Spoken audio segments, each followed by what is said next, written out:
This conference will now be recorded.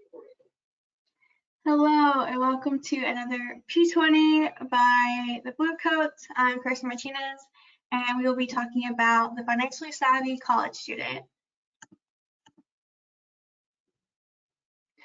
So let's talk about the cost of being a college student. So we have room and board. Room and board can cost roughly about $9,000 per year for a public university. For a private university, this average jumps up to roughly $12,000 per year. And this is if you go to a campus that has room and board. For most freshmen and sophomores, if you go to like a major like 4-year university, they do require you, unless you live within a certain like mileage of the campus, to live on campus. So just keep that in mind. Then you have textbooks and school supplies. Books and supplies can cost anywhere from $1,200 to $1,500 depending on which course you are taking. Don't forget, you'll also need notebooks, a backpack, pencils, and other school supplies.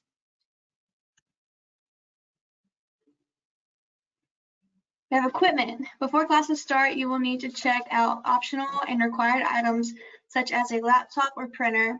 If you live on campus, you'll need sheets, towels, a desk lamp, a vacuum, and a microwave. And then, of course, you have personal expenses. Many essential items are provided by colleges and are already available in dorms, but you still need personal items. It's easy to underestimate the cost of groceries, laundry, cosmetics, and toiletries. I know some colleges, depending on where you go, to use a laundry machine, you need quarters for every load that you do, and some of them you don't. So I would make sure that you figure that out whenever you go for your campus visit, just in case. Transportation. Living on campus can reduce the cost of transportation, but you'll still be traveling home to the grocery store and maybe even work. Students who will be driving to school every day need to pay for insurance, gas, and maintenance expenses.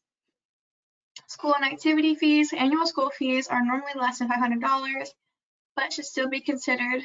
These fees can vary from parking passes, gym access, Greek societies, and more. All right, Ballin On A Budget. I wanted to add this in here because we can talk about the costs and how to save like all day long, but if you really don't have a budget, it's pretty hard to save money. So I put on here how to create a budget. You're going to create a list of all your monthly expenses, figure out your monthly income, and you're going to subtract your income from your monthly expenses to see what your individual income is. You're going to set aside a certain amount you want to limit yourself to spending on want items such as eating out, shopping, a cup of coffee, etc. Do not exceed the amount of money you have budgeted that month for each want item. So for what I did my freshman year of college, I always took out cash and I had envelopes set aside, and I didn't spend more than what I had in those envelopes. I had an envelope for eating out, I had an envelope for like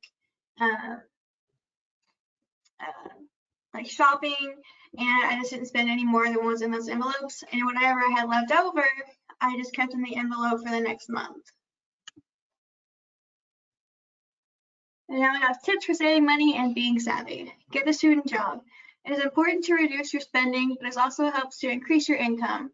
Whether it is a work-study program, an internship, or a part-time job, many university employers will work with you to find a campus job that fits your schedule.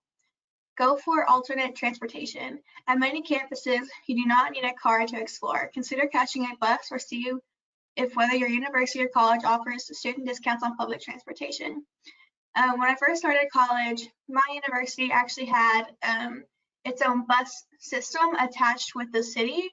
So part of the bus routes and like the transportation was already in our tuition. So the students could actually use the buses for free. So make sure you check that out next time that you go on a campus visit.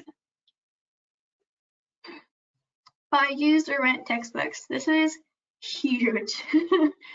Textbooks can be expensive, so see if you can borrow books from a fellow student or the university library. If not, buy or rent textbooks from places like Chegg or Barnes & Noble's textbook service.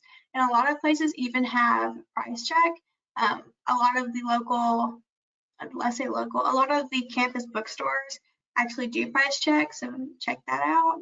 Bring your student ID everywhere. Discounts are available on everything from clothing to laptops for those with a valid student ID.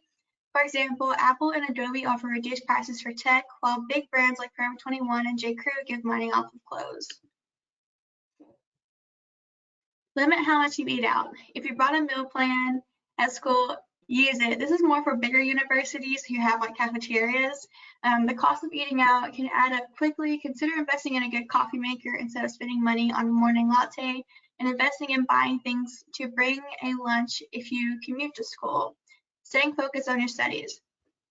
Many students don't complete their degree within 4 years, and every additional semester is another big expense. To stay on schedule, take advantage of the university resources like tutoring and academic advising. And last but not least, for tips for saving money, limit unnecessary spending. It can be surprising to see how much you can save when you cut out some of your habits. Avoid giving in when you are walking by stores, seeing a shirt you love so much that you end up spending all your money you have in your pocket and buying it without previous plan of doing so. Ask yourself if the item is worth it first.